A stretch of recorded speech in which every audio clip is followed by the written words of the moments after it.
A hotel room. A man lay unconscious in the tub. Suddenly, his eyes opened. There was blood on his forehead, and a strange injection-like device lay on the floor. He staggered to the mirror and stopped. He couldn't even remember his own face, as if his entire memory had been erased. He put on the clothes kept there and left the bathroom. He opened the wardrobe. Inside was a suitcase with the initials KH. Inside the suitcase were some clothes and a postcard with a picture of a place called Shell Beach. Seeing it, a memory suddenly flashed through his mind. A childhood memory of playing on Shell Beach. Just then, the phone rang. The man snapped out of his thoughts and picked up the receiver. On the other end was a doctor. His voice was slow and serious. He said, "You're in a dilemma, aren't you? And you're scared too. Now listen to me carefully. I want to help you. An experiment was being conducted on you, but something went wrong. All your memories have been erased." Hearing this, the man became restless. He asked, "What do you mean? And who am I?" The doctor said, "Now is not the time to explain. Some people are very dangerous. They are looking for you to destroy you forever. Get out of there immediately." As they were talking, the man saw something that made him freeze. Leaving the phone, he walked toward the bed.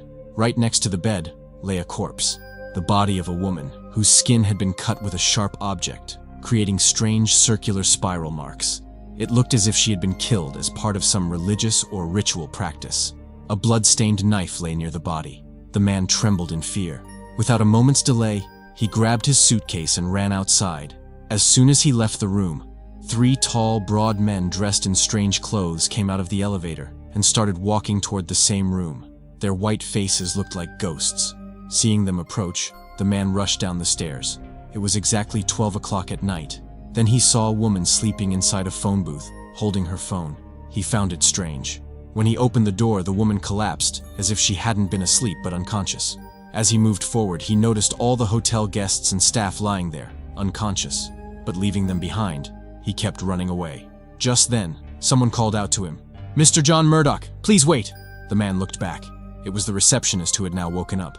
Along with him, all the unconscious people had also awakened.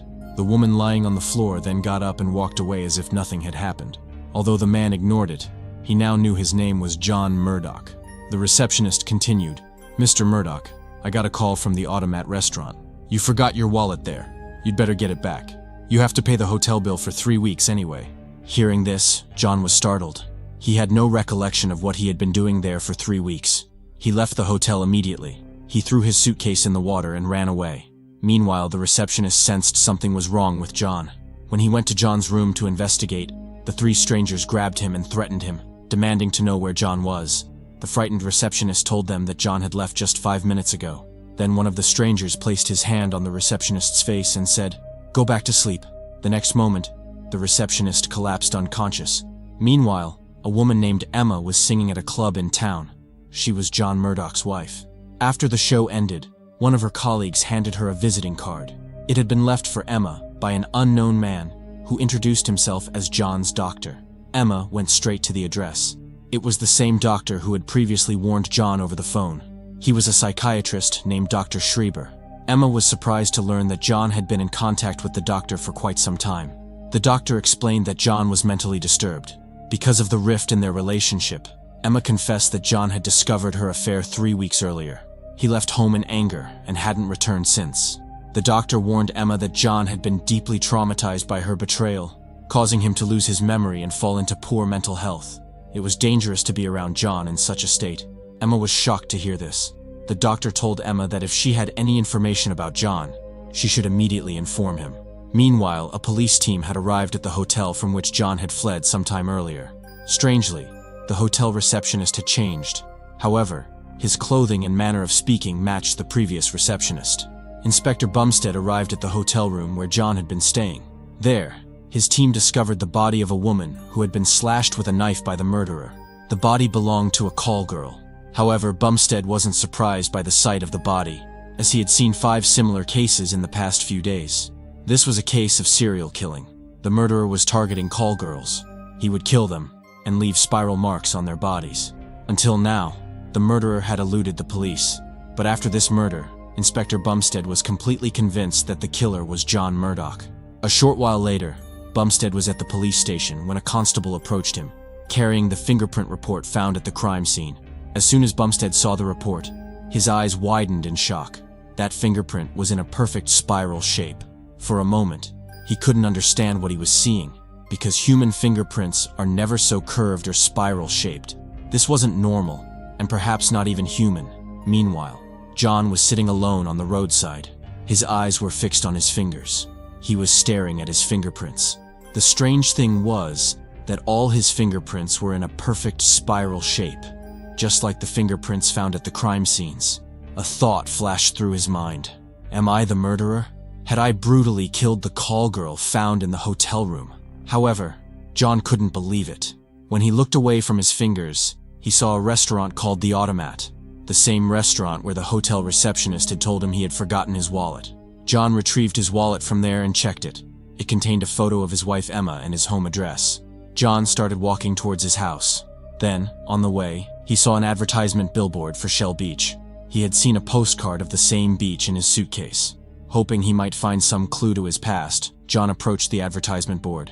He happened to feel his coat pocket and found newspaper cutouts reporting the murders of 5 previous call girls. John was terrified, as all these clues pointed to him being the murderer. Before John could recover from the shock, the strangers in black suits arrived. One of them extended his hand and told John, "Now go to sleep," but it had no effect on John. The strangers were also taken aback. They tried to kill him. John was terrified, and suddenly, an invisible energy burst from his mind, shattering the floor and sending all the strangers tumbling down. Seeing this, one stranger exclaimed, "He can tune!" With that, he confronted John. But during the fight, the stranger's head exploded after being hit by the massive arm of the Shell Beach model. At that very moment, John witnessed a horrifying sight. A worm-like creature with tentacles emerged from the stranger's head and died on its own. Terrified, John immediately fled. He wondered what those creatures disguised as humans were. There was a whole colony of them underground, calling each other strange names like Mr. Quick, Mr. Hand, Mr. Knight, and Mr. Face. They also had a leader named Mr. Book. Something about John made them consider him a serious threat, and they were searching for him everywhere to catch him. Meanwhile, John went straight to his house and met Emma. Emma was very worried about John, but John didn't even recognize her. Emma told John everything. John discovering Emma's affair, his leaving the house in anger, and his loss of memory. But John's face remained expressionless, as he couldn't remember anything. Then Emma gave him Dr. Schreiber's card, and told him that Dr. Schreiber could help him. John was just leaving to meet the doctor when Inspector Bumstead arrived and pointed a gun at him. Bumstead had been keeping an eye on John's house for quite some time, and now John was trapped. But then Emma pushed Bumstead away. Seizing the opportunity, John immediately ran down the stairs. But when he reached the bottom, he saw that it was only a basement. He had missed the exit. John was terrified.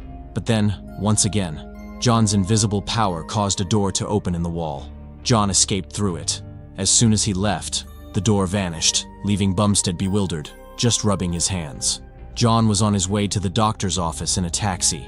He saw a picture of Shell Beach with the taxi driver. He asked, "Have you ever been to Shell Beach? Do you know the way there?" The driver laughed and said, "Are you kidding? Who doesn't know the way to Shell Beach? I went there for my honeymoon just a few days ago." After saying this, the driver suddenly became quiet. Strangely, he couldn't remember the way to Shell Beach.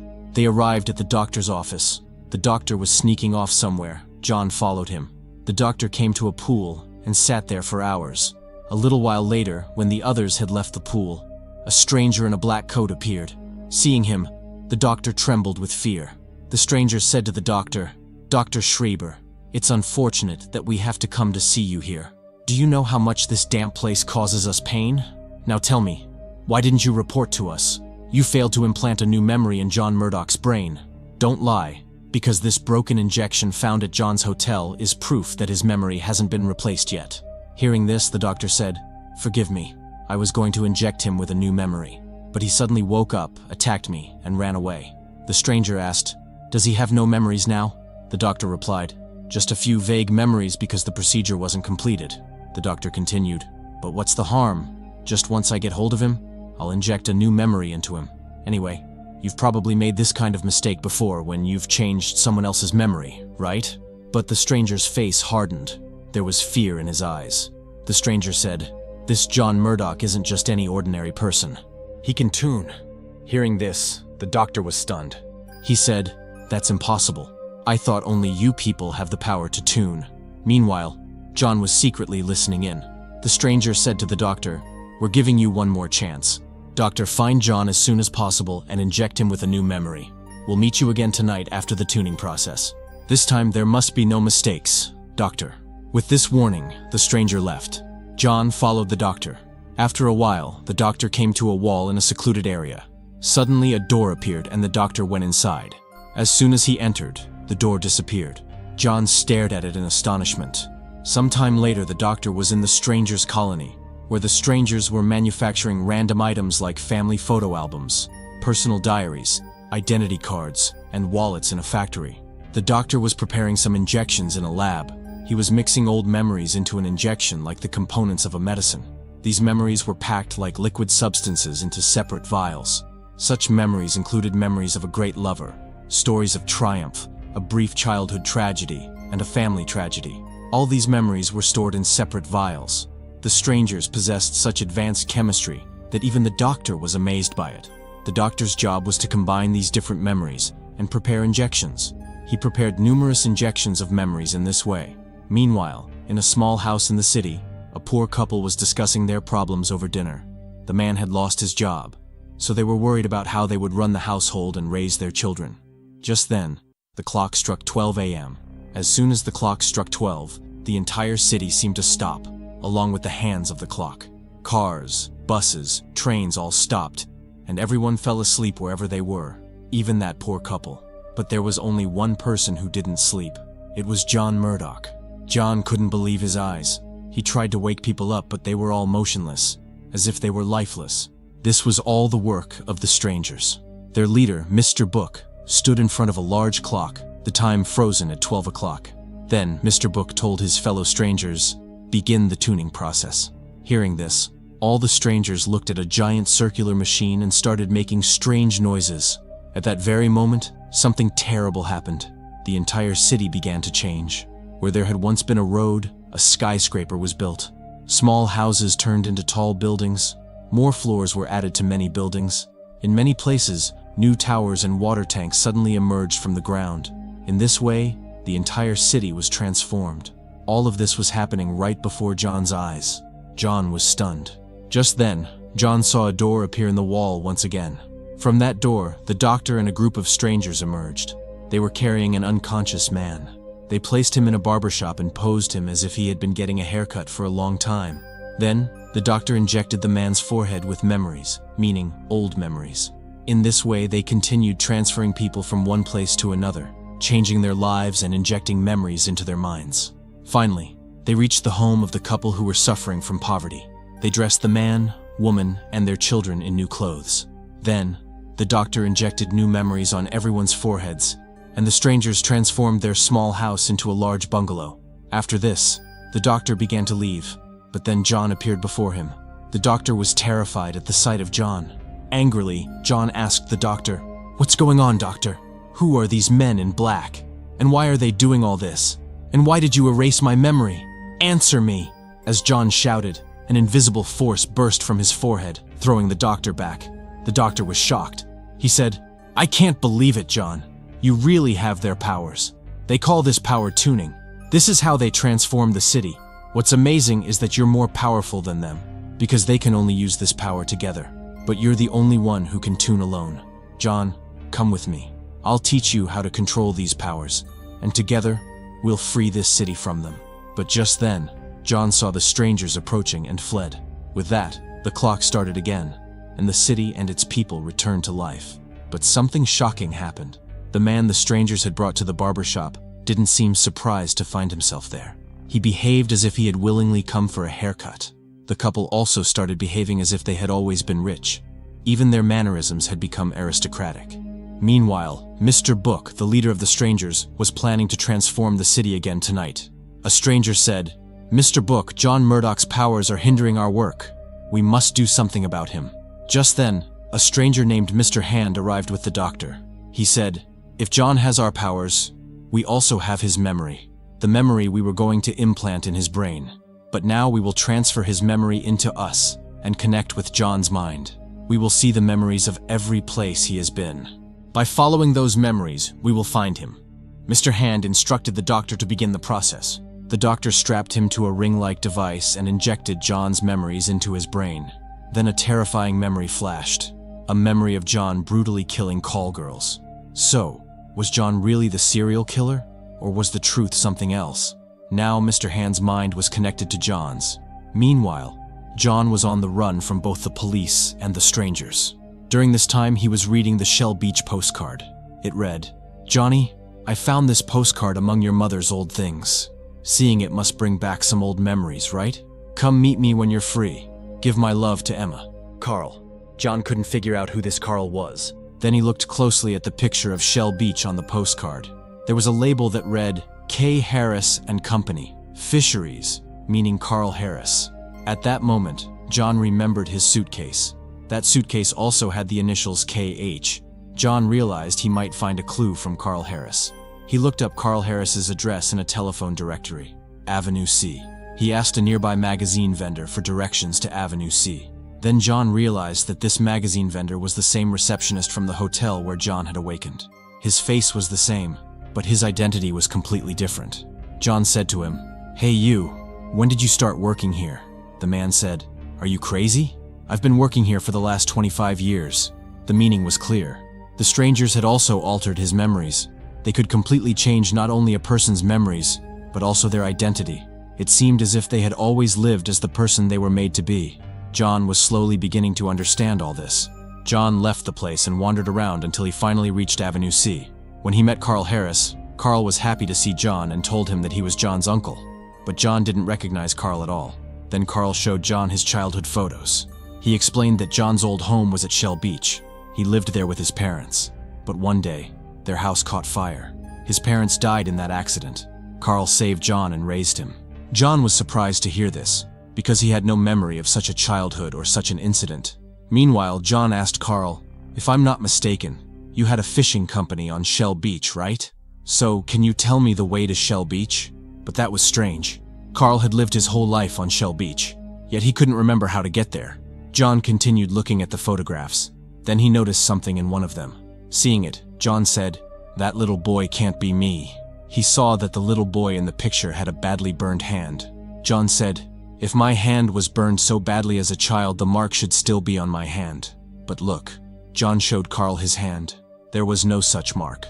John realized that the past Carl had told him was a lie. Neither Carl was his uncle, nor was Emma his wife. In reality, the strangers were trying to alter John's memories and identity. Just as they had made a poor couple rich, they were trying to turn John into a murderer. The name John Murdock wasn't even his real identity. It was the identity the strangers were going to give him. Also, the strangers had changed Emma and Carl's memories, making them believe they were John's relatives. Emma and Carl were actually someone else. The doctor working with the strangers had erased John's real memories, but somehow failed to implant new ones into his mind. That's why John couldn't remember his past at all. But why were the strangers doing this? Why were they making the poor rich? Why were they switching one person's identity with another's? This was still a big question for John, and only the doctor could answer it.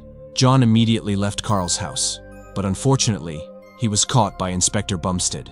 Bumstead arrested him and brought him to the police station. Bumstead still believed John was a serial killer, all because of the strangers.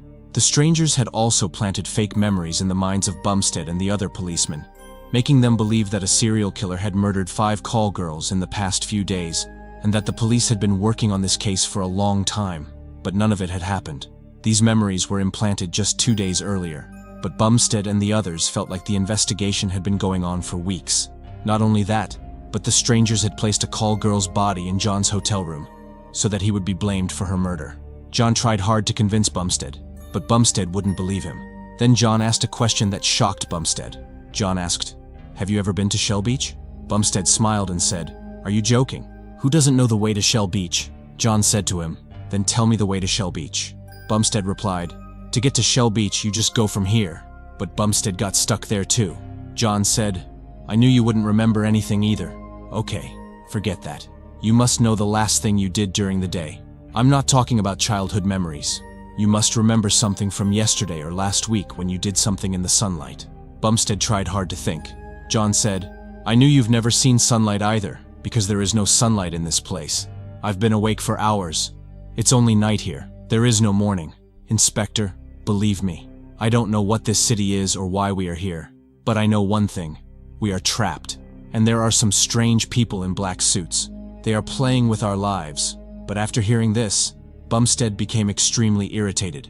He said, "Stop talking nonsense. There must be some scientific explanation for all this." Then John focused on a book and made it float in the air with his power.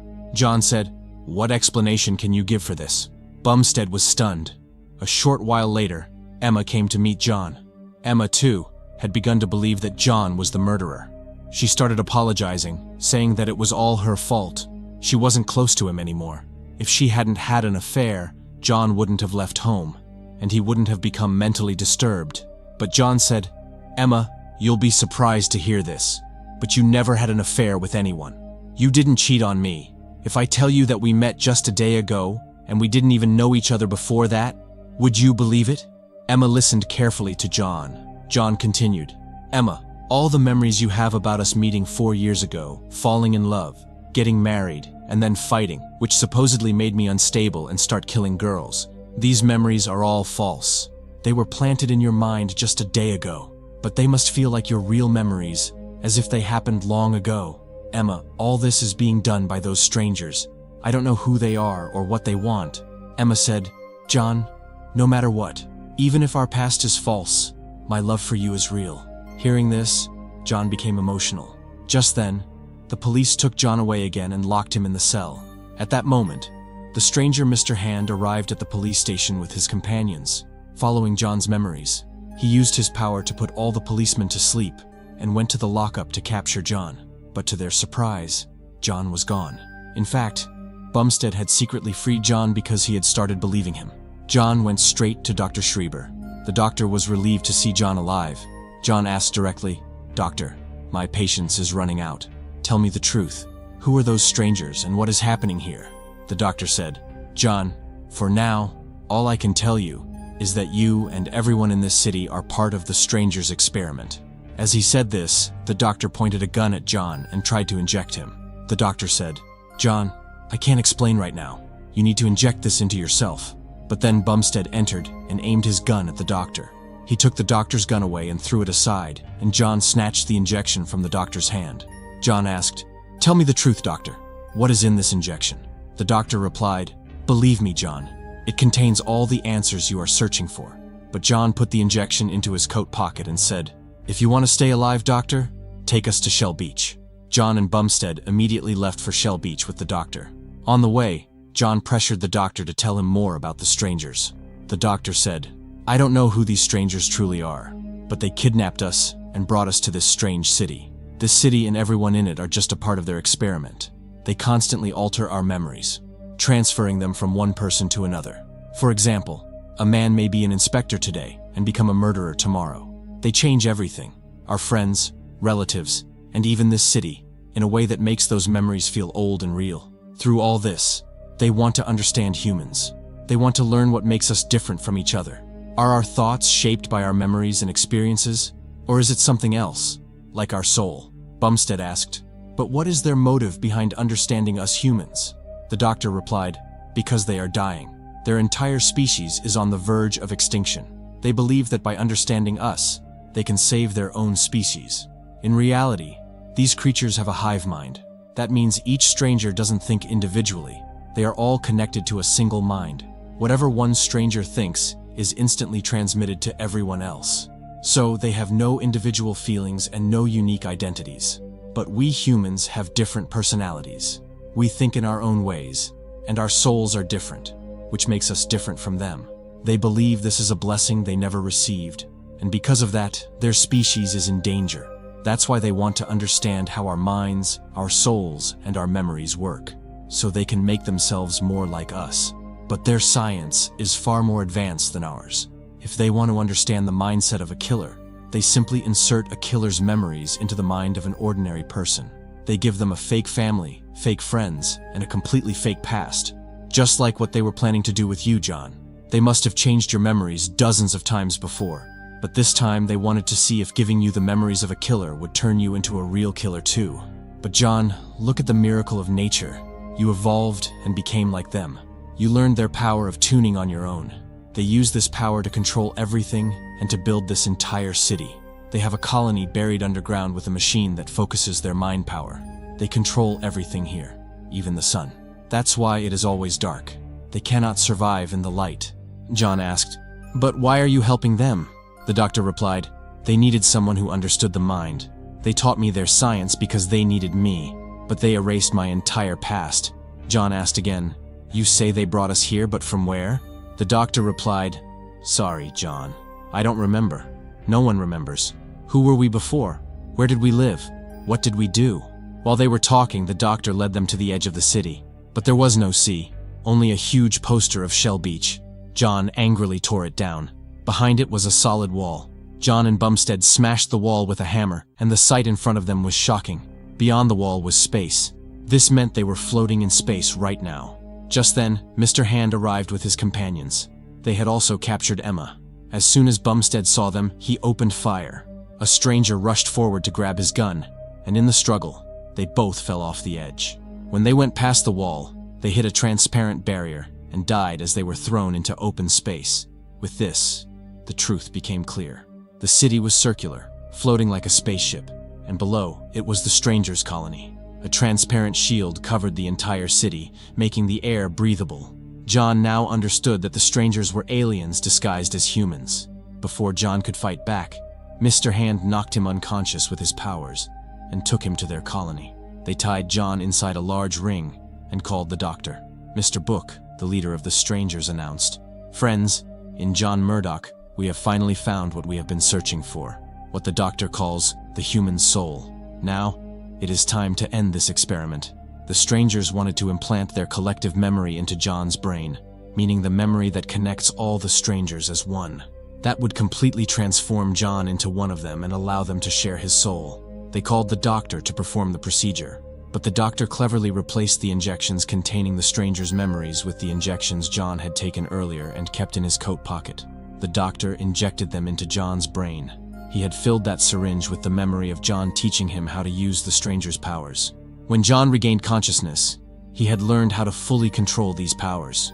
He was now a completely different person, the one the doctor had prepared to destroy the strangers. As soon as he woke up, John used his power to attack the strangers. He killed them one by one, including their leader. Now John possessed all the powers of the strangers, and he could control their machines and shape the city however he wanted. Using his powers, John created an ocean around the city, just like the Shell Beach he had in his memories. He also turned the city toward the sun, allowing it to see daylight for the very first time. Now John has made the city his own world, where he will live happily ever after with Emma. Thus, evil is destroyed and good finally triumphs. Friends, the story of this film is based on a philosophical theory called Last Thursdayism. This theory is as interesting as it is terrifying, suggesting that the entire world may have been created just last Thursday. Sounds strange, doesn't it? But imagine if this Earth, this universe, fossils, history books, war records, everything in our history, weren't billions of years old but were all created last Thursday. And all our memories were implanted so perfectly that everything feels old. It's terrifying, isn't it? But this is Last Thursdayism, a theory so frightening that, if proven true, it could shake the very foundation of human civilization. In the film, John awakened during the process, which helped him discover the truth. But if this were really happening in our world, how would we recognize the truth? This question is so scary that it's better not to know. So let's end this story here, and see you next time with another fascinating film story. Friends, if you liked this video and got lost in the story while watching, please subscribe to support us, so we can keep bringing you more videos like this. Thanks for watching.